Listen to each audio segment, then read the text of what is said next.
오늘 히브리서 4장 1절 말씀은 그러므로 우리는 두려워할지니 이렇게 시작됩니다. 우리가 두려워하자 하는 뜻입니다. 두려워하자라는 말은 무엇을 벌벌 떨고 걱정하자 그런 뜻이 아니고 깊은 관심을 갖고 잘못되지 않도록 조심하자 하는 뜻입니다. 무엇을 우리가 그렇게 조심해야 될까? 무엇에 대해서 우리가 관심을 갖고 두려워할 것일까? 1절 뒤에 가면 너희 중에 혹 미치지 못할 자가 있을까 함이라. 바로 이 사실입니다. 너희 중에 혹 미치지 못할 자가 있을까? 그 사실을 두려워하고 조심하라. 두려워하는 건 우리입니다. 나와 너희, 우리 전체가 두려워하자. 너희 중에 혹 어떤 자가 미치지 못할까? 그 점에 대해서 두려워하자. 이렇게 말하고 있습니다. 우리는 흔히 이 사회 속에서 익숙하게 모든 것을 배우기 때문에 나만 잘 되면 모든 것이 잘 되는 것이다 라고 생각하는 경향이 많습니다. 성경은 어느 것을 보든지 항상 교회가 함께 잘 되고 전체가 잘 되고 우리가 잘 되는 것을 늘 말합니다. 너희 중에 혹 어떤 자가 미치지 못할 것을 그 사람만 걱정하는 거 아니고 우리가, 너희와 우리, 말씀을 지금 전하는 자와 또 말씀을 듣는 자 전체가 함께 두려워하자라고 말하고 있습니다. 특별히 이 앞에 3장 13절 말씀에 보면 그렇게 두려워한다면 벌벌 떨고만 있는 게 아니고 어떻게 해야 될까? 우리가 함께 두려워하는 것은 어떻게 하는 것일까? 13절에 이미 설명해 놨습니다. 오늘이라 일컫는 동안에 매일 피차 권면하는 것입니다. 관심을 갖고 조심하도록 하는 것은 혼자 마음에만 담아두고 걱정하는 것이 아니고 상대방에 대해서 매일 피차 권면하는 것입니다. 그게 진정으로 서로가 잘 되도록 또 서로가 잘못되지 않도록 조심하는 것이고 두려워하는 태도입니다. 그런데 권면하는 일 참 쉬운 일 아닙니다. 권면하는 것 참 사람들이 싫어합니다. 설교도 권면하면 이런 게 잘못됐으니까 잘해야 한다 권면하면 얼굴이 굳어집니다. 늘 잘했다 해야 얼굴이 풀어집니다. 망하는 쪽으로 추천하고 그 지금 하는 거 다 잘하는 거야 해줘야 아주 편해합니다. 그러나 성경은 그렇지 않습니다. 하나님 말씀은 서로 권면합니다. 정말 사랑을 가지고 권면할 것을 이야기합니다. 그럼 이렇게 두려워하는 일, 혹 미치지 못할 자가 있을까? 이렇게 조심하고 정말 마음에 관심을 갖는 일은 언제까지 무한정할 수 있는 일일까? 그 사이에 1절 사이에 이런 말이 있습니다. 그의 안식에 들어갈 약속이 남아 있을지라도 하나님의 안식에 들어갈 약속이 남아 있을지라도 이 말씀을 좀 더 잘 설명하면 이런 뜻입니다. 하나님의 안식에 들어갈 약속이 남아 있으니 이 약속이 유효한 동안 남아있는 동안에 이 약속이 무한정 있는 것이 아니고 이게 끝나는 기한이 있다 이 말이죠. 요 기한이 있는 동안 우리는 조심하는 거예요. 서로 피차 권면해서 잘못되지 않도록 살펴주는 겁니다. 바꿔 말하면 하나님께서 사람들에게 기회를 주셨습니다.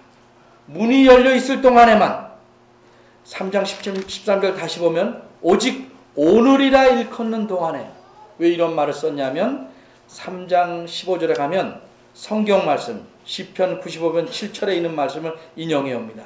오늘날 너희가 하나님의 음성을 듣거든 노하심을 격동할 때와 같이 옛날에 광야에서 이스라엘 백성이 하나님의 진노를 불러오르라고 계속 하나님을 자극할 때와 같이 하지 말고 그렇게 너희 마음을 굳게 강팍게 하지 말라.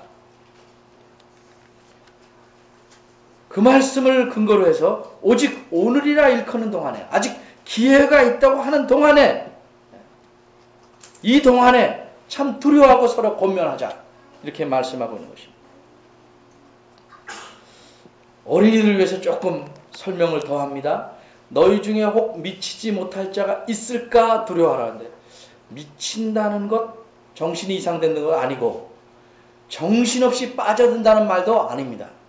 어디에 이른다 하는 말입니다. 어디에 도달한다 하는 말이에요. 거기 있는 대로 하나님의 안식에 들어간다는 거죠. 하나님의 안식에 도달한다. 그 하나님의 안식에 도달하지 못하는 사람이 있을까봐 걱정하고 신경쓰고 두려워하고 서로 고민하라 하는 말씀입니다.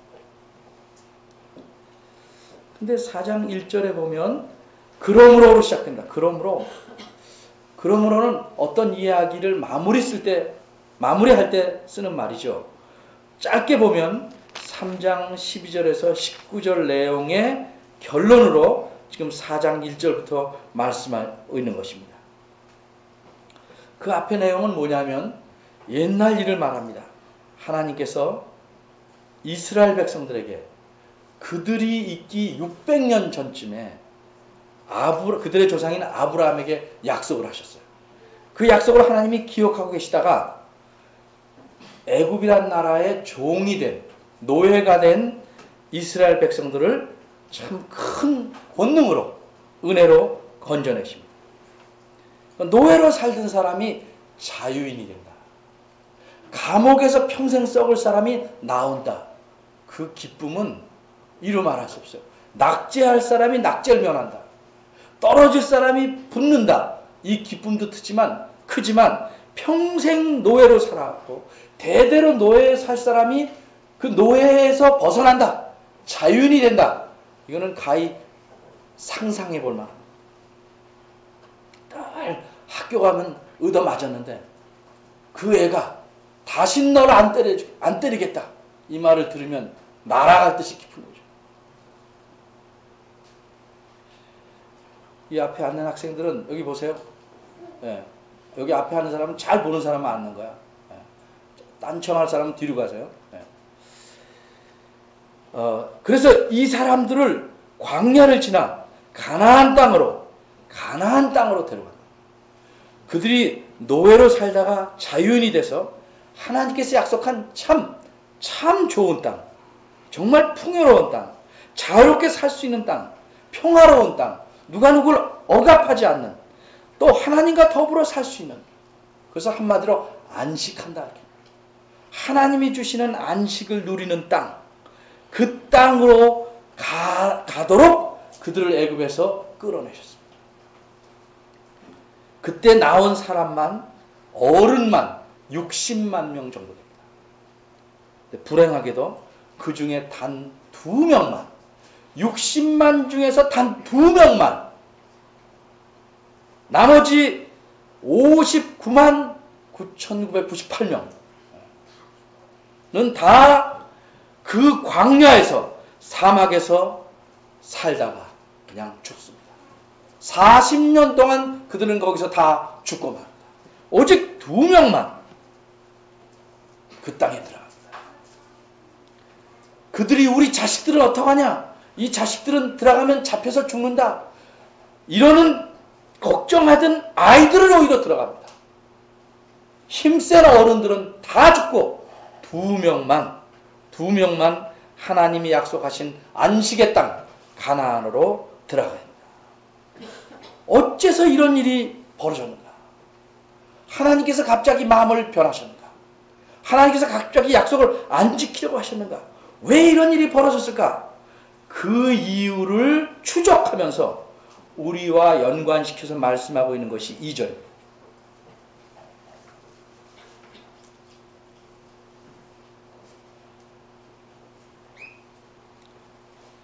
과거의 일들은요, 특별히 성경에 쓰인 과거의 일들은 우리와 무관한 일이 아닙니다. 고린도전서 10장 11절에 보면 이런 말씀이 있어요. 그 앞에 몇 가지 사건을 기록하고 이스라엘 백성, 저희에게 당한 이런 일이, 엄밀히 말하면 이런 일들이 거울이 된다. 우리에게 거울이 되고 또한 말세를 만난 우리의 경계로 기록했다.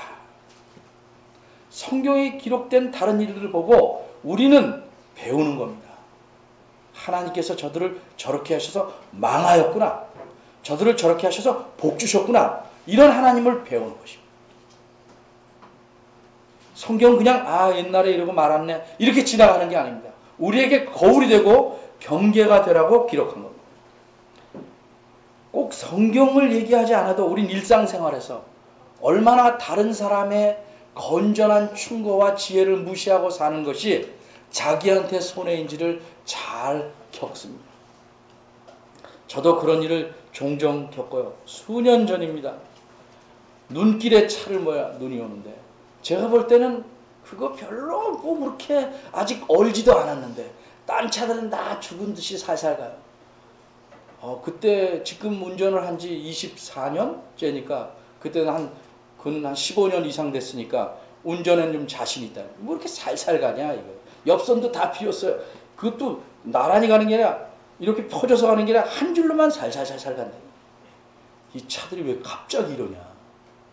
이까진 눈쯤면 그냥 가야지. 그리고 차선을 바꿨어요. 빈 차선으로 바꿔서 쭉 밟았어요. 잘 나가요. 그거 봐라, 그거 봐. 야, 뭐 이렇게 절절 기구가 바쁜데 쫙 가지. 그래서 지하차도를 지나서 나오자마자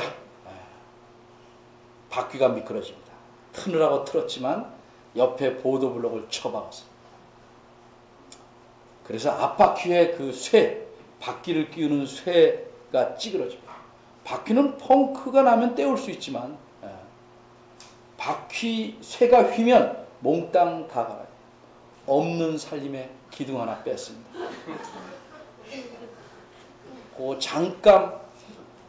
잠깐 빨리 간 시간 한 1분 그리고 뒤에 있는 스페어 타이어 바꿔 끼느라고 거의 3, 40분. 남들이 다 할 때는 나쁜 것은 아니고 다 할 때는 그저 이유를 몰라도 따라하는 것이 지혜로. 그 일이 있고 나서 남들 살살 가면 저도 살살 갑니다. 기둥 하나 빼고 나서 참 큰 교훈을 얻으면. 구약 성경에 기록된 다른 일, 신약 성경의 이런 일들, 우리가 이거 볼 때, 난 안 그래, 이렇게 지나가는 게 아니고, 거기서, 난 어떤가? 거울로 삼고, 경계로 삼아서, 그 가르침을 따라 행하지 않으면, 우리도 큰 코 다칩니다. 2절은 이렇게 시작됩니다. 저희와 같이 이렇게 되어 있는데, 실제는, 그리고 왜냐하면, 이렇게 시작합니다. 왜냐하면, 우리도 복음 전함을 받은 자이기 때문이다. 우리에게도 복음이 전해졌기 때문이다. 저희와 같이. 이게 무슨 얘기냐. 그들에게 너희를 애굽에서 건져내서 정말 젖과 꿀이 흐르는 가나안 땅으로 간다. 이 참 기쁜 소식을 전해들었어. 희망을 갖고 갑니다. 아마 한 달 이내에 갔을 거예요. 하나님 말씀대로 하면 한 달 이내에 거기 갔는데 40년을 지나면서 2명만 들어요. 그렇게 해서 가나안 땅 하나님의 안식에 들어간다. 너희들에게 하나님께서 안식을 주시고 참으로 하나님과 더불어 살 땅으로 데려간다. 이런 기쁜 소식을 그들은 전달받았죠. 하나님께. 우리도 마찬가지로 우리가 예수님 믿으면 하나님과 더불어 사는 영원한 안식에 완성된 구원에 이른다. 이런 복음을 우리가 전해 들었어요.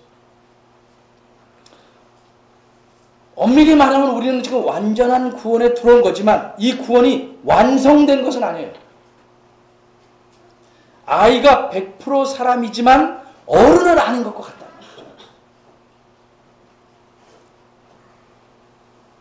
우리도 애굽에서 떠나서 가나안 땅으로 가는 그 사람들처럼 우리도 이제 하나님의 부르심을 받아서 마지막 완성의 그 나라, 하나님 나라를 향해서 가고 있는 거예요.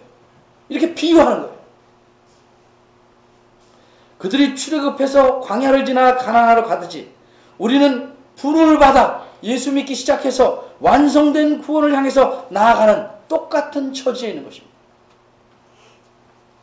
그런데 그들은 왜 그렇게 가다가 둘만 갔을까? 그들의 문제는 무엇일까? 이것을 2절 뒤부터 말합니다.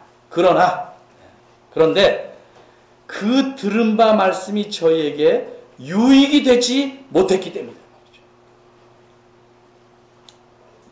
하나님이 그들에게 들려주는 말씀, 그 말씀이 그들에게 아무런 유익이 안 되었기 때문에 그들은 들어가지 못한다. 두 사람 빼놓고는 모두에게 무익했어요. 하나님 말씀 자체가 영양가가 없는 것이 아니고 그들의 문제 때문에, 그들의 문제. 틀림없이 내가 이 안식을 준다. 가나안 땅을 내가 준다. 너는 내가 하는 대로 해라. 내가 너희를 거룩한 백성 내 백성으로 만들 계획이다. 너희는 나를 믿고 의지하고 따라만 하라. 시키는 대로 하라. 너희의 눈으로 보는 것으로 판단하지 말고 내 말대로 따라라. 계속 말씀하십니다. 그러나 아무런 유익이 되지 않았습니다. 그 말은 그저 지나가는 말이었어요. 지나가는 말. 이것을 왜 그렇게 지나간 말이 되고 유익하지 못할까? 그 다음에 이유를 설명합니다. 그 말씀을 듣는 자들이 믿음을 화합치 아니함이라. 이 말은 조금 이따 설명을 하고 우선 예를 하나 두겠습니다. 아침에 부모님이 말씀합니다. 횡단보도를 몇 개 건너서 학교 가니까 자녀에게 말합니다. 차 조심해라. 네, 어머니. 건성으로 막. 그리고 빨간불이 켜져도 막 뛰어가면서 차 조심하는 거예요. 그러다가 사고 났어요. 다쳤어요. 내가 차 조심하랬는데. 저 차 조심했는데요. 그 차 조심하라는 말이 마구 건너면서 오는 차를 안 다치게 피해가라는 뜻입니다. 차 조심하란 말은 지킬 것 다 지키고 거기다 더하기. 그래도 또 차를 조심해라. 이런 뜻이죠. 안전규칙을 다 지키고도 차를 또 조심해라. 이 뜻인데 그걸 건성으로 들으면 차 조심하라는 말이 아무 유익이 없는 거예요. 하나님 말씀 들어요. 그래, 다 옳은 말이야. 아무 유익이 없는 거예요. 유익 없는 이유가 뭘까? 믿음을 화합치 아니함이라. 이게 좀 말이 좀 어렵죠? 믿음의 화합. 뭐 좀 사이좋게 지나는 거 이렇게 생각할 수 있는데 이 말은 이런 뜻입니다. 믿는 자가 그 말씀을 듣는 자가 그 말씀을 들을 때 믿음으로 받아들여야 되는 거죠. 여기서 인간의 책임이 있는 거예요. 사실 이 말씀은 헬라 원문으로 좀 어렵기 때문에 우리말에서는 이게 빼고 의미만 통하게 해놨어요.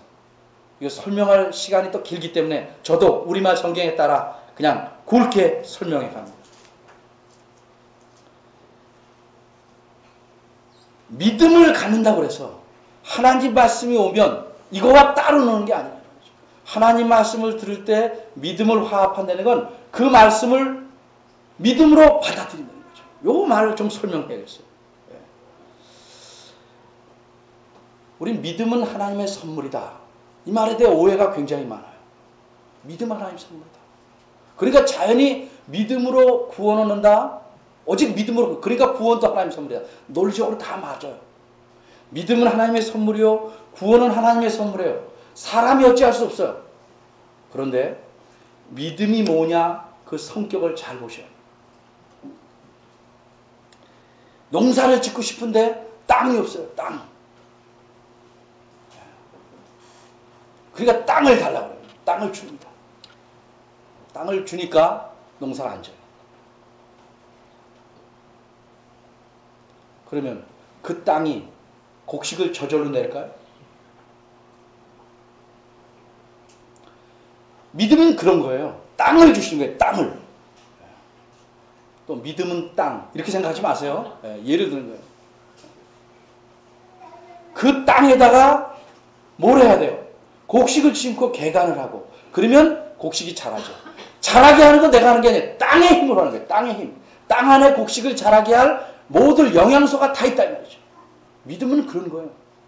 믿음은 땅과 같은 거예요.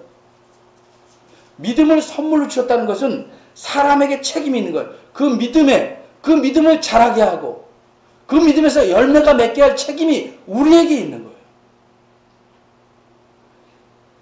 곡식들이 다 자라서 그저 땅만 있으면 저절로 곡식이 술술 나오는 그런 땅을 우리에게 주신 게 아니고 곡식을 심으면 잘 자라게 할 땅을 주신 거예요. 모든 것을 순식간에 완성시키는 믿음을 주신 게 아니고 그 믿음을 잘 개간하고 발휘해서 구원에 이르도록 충분히 만드는 믿음을 주셨다는 말이죠.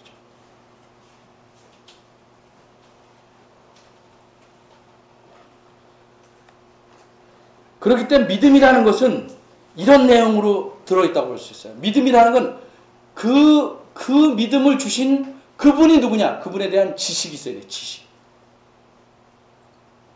아무리 열심히 있어도 제가 한번 예를 들었는데요. 농사하는 분들이 말씀을 하는 거예요. 아무리 열심히 있어도 농사법을 모르면 농사를 지을 수가 없대요. 열심히 있어 새벽 4시에 가서 막 심어요. 여름에 심을 걸 겨울에 심는 거예요. 안 나죠.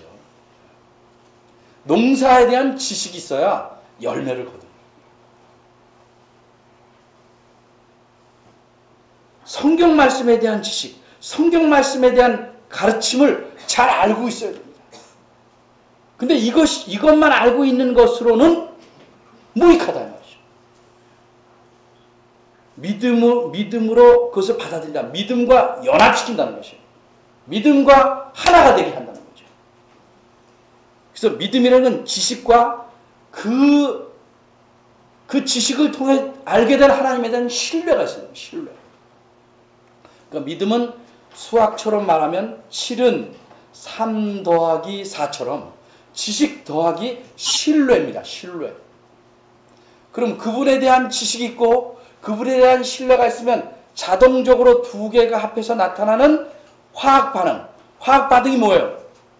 음식물이 들어가면 안에서 있는 소화액들이 나와서 소화를 시켜서 어떤 거는 받아들이고 또 안 된 거는 화장실로 나가게 만들어 놓죠. 그건 내가 하는 일이 아니에요. 그러나 우리는 음식을 먹어야 돼요. 지식과 신뢰가 뭉쳐지면 저절로 삶에서 나타나는 게 뭐냐면 순종입니다. 하나님 말씀에 대한 순종. 그래서 믿음은 곧 순종이다. 야고보서는 아예 그렇게 말해요. 행함이다. 이렇게 말하죠.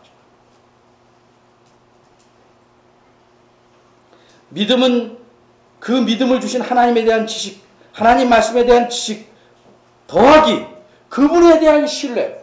그러니까 그분을 신뢰하니까 그분 말씀대로 행할 수밖에 없는 거죠. 이게 믿음의 본질입니다. 사람 사이도 마찬가지예요. 사람 사이. 일을 시키면 잘 하려고 묻는 경우도 있어요. 잘 하려고 물어요. 저 꼼꼼히 잘 하려고 묻는 거 좋은 거예요. 근데 그렇지 않은 물음도 있죠.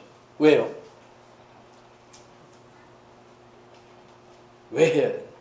그거 하면 훨씬 유익이 된다고 해도 왜 유익이 돼요? 또 묻습니다. 하기 싫으니까. 그렇게 하면 망한다. 왜요? 안 망하겠는데요? 그건 자기 생각이지. 신뢰를 하면 저분이 나보다 경험이 많고 저분이 더 바른 생각을 갖고 있고 따라가는 거죠. 이게 신뢰입니다. 그러면 뭘로 나타나요? 자동적으로 순종으로 나타나죠. 그러니까 하나님에 대한 믿음이라는 것이 그리스도인들에게는 이 믿음이 우리들 사이에 이루어져야 되는 거예요. 그 믿음의 표현들이에요. 근데 이 사람들은 어떻게 했냐? 하나님 말씀 들었어요. 결정적인 데 가서 그 큰 사람들 두려워하지 말라. 그 사람들은 우리의 밥이다. 눈으로 보기에는 우린 메뚜기 같고 그 사람들은 엄청 큽니다. 우린 못 이깁니다. 다 사로잡혀 죽습니다. 하나님이 아니다. 하나님이 약속하셨다. 그럼 가야 된대. 가야. 근데 이들은 그렇게 하지 않았어요. 자기의 판단, 자기 눈으로 보는 걸 믿었어요. 이런 수많은 일을 겪고 나서 겨우 하나 통과되는 게 뭐예요? 요단강을 건너가서 여리고성. 고고학적인 자료에 하면 2겹으로 쌌다고 그래요. 2겹. 예. 그 성을 공략하려면 어떻게 해요? 예? 높은 사다리도 하고 우리 사극에서 보죠? 공격하고 화살에 안 맞게 무장도 하고 그래야 되는데 맨날 한 바퀴씩 돌아요. 한 바퀴씩. 그리고 마지막 날은 여러 바퀴를 돌더니 갑자기 함성을 질러요. 야인지 온지 모르지만 하여튼 함성을 질러요. 그러니까 성이 쭈르르 무너져요. 이 말을 듣고 어찌 따라왔습니까? 이 말을 또 적용한다고 어떤 교회 목사님들은 자기 교회가 살 땅을 맨날 돌아요. 진짜 내 그거 보면 돌겠어요. 예. 그렇게 흉내내는 게 아니죠. 정말 하나님 말씀에 대한 신뢰가 있어서 그 말씀에 순종하는 거지 흉내내려는 게 아니에요. 흉내내려는 것이.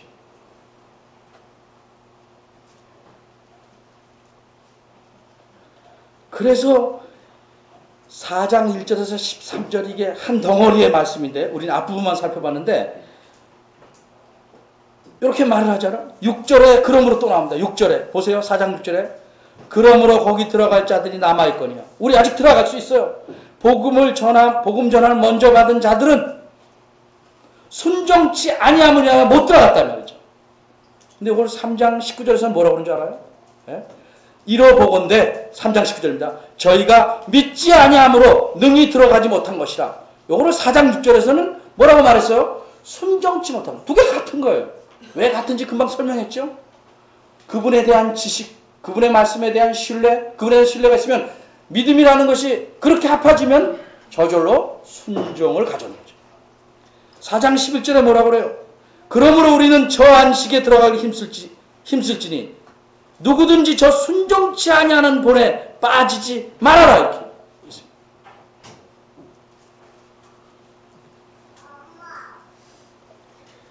정말 하나님이 주신 믿음이 참 믿음이라면 이 땅에서 사는 동안 계속 유지할 힘이 그 믿음 안에 있는 겁니다. 혼자 내 믿음이 참 것이다 착각하지 마십시오. 이 믿음이 참 것이라면 두 가지를 입증하셔야 됩니다. 여러분이 하나님 말씀에 순종한가. 두 번째는 어려움과 고난이 와도 계속 유지할 수 있는 믿음인가. 그렇다면 그 믿음은 진짜 믿음입니다. 이런 진짜 믿음을 가진 자는 하나도 떨어지지 않고 하나님의 구원에 안식에 이르는 것입니다. 근데 참 안타깝게도 많은 사람이 자기가 가진 지식의 한 부분만 붙잡고 내가 믿음을 가졌다 착각하거나 아니면 신뢰한다는 말만 갖고 그게 참 신뢰인 줄 착각하고 산다는 거죠. 지금 살아계시는 미국의 아주 정말 훌륭한 목사님 중에 한 분이 존 파이퍼라는 분이 계십니다. 그분이 한 30년 이상, 30년 정도 목회하신 분이에요. 그분이 목회 중간에 한 400~500년 된 책을 하나 제 기억으로 봤어요. 거기서 읽은 말씀 중에 그 사람 목사님이었는데 그 사람의 가슴을 파고드는 말씀이 있었어요. 그게 계기가 돼서 아주 훌륭한 목사로 되는 발판을 우리가 훌륭하다고 그러는 거죠. 자신이 훌륭하다고 그러는 게 아니고 발판을 마련한 거죠.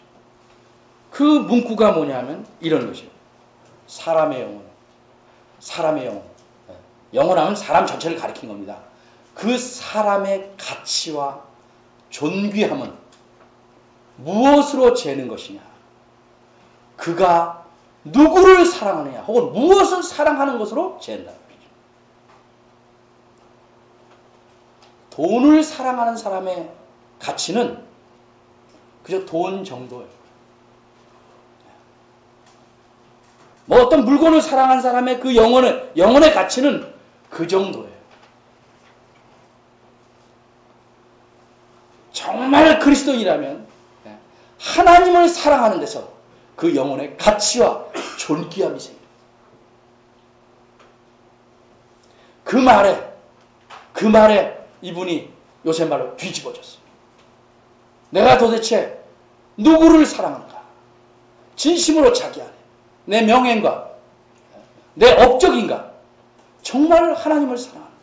하나님이 사랑하면 하나님이 기뻐하시는 걸 내가 기뻐하는가? 그래서 여러 책을 썼지만 특별히 이 문제에 대해서 쓴 책이 하나님의 기쁨이라는 책이에요.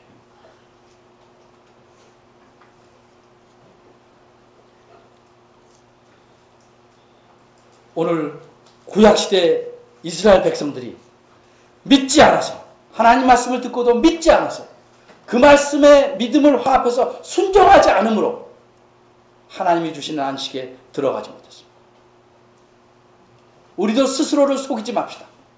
순종하지 않으면서 믿는다 하지 맙시다. 신뢰하지 않으면서 그 말씀을 건성으로 들으면서 지식이 많다고 그것이 곧 순종이라고 착각하지 맙시다. 하나님은 정말 우리 모두가 하나님이 마련하신 그 안식에 들어오시기를 원합니다. 그리고 기대합니다. 여러분들의 그 믿음을 주시고 이 믿음대로 잘 개간해서 정말 하나님의 안식에 들어오기를 기대합니다. 이런 하나님의 기대를 저버리지 맙시다. 그래서 이 교회에 속한 사람은 그의 안식의 자리에서 한 분도 못 보는 일이 없길 바랍니다.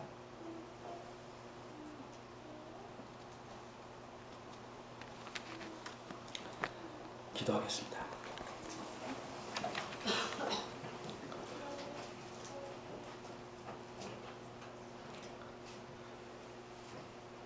우리에게 귀한 믿음을 주시는 하나님, 이 믿음을 갖고 하나님을 더 의지하고 말씀을 받을 때 또 믿음으로 받아들여야 할 텐데 저희가 그러지 못하고 여기저기 휩쓸리진 않는지 돌아보게 하시옵소서.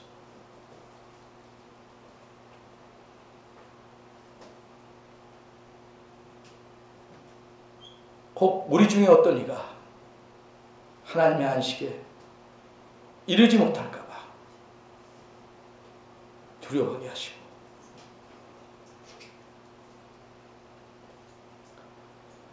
서로를 위해서 기도하고 권변하게 저희 마음을 부드럽게 하여 주시옵소서.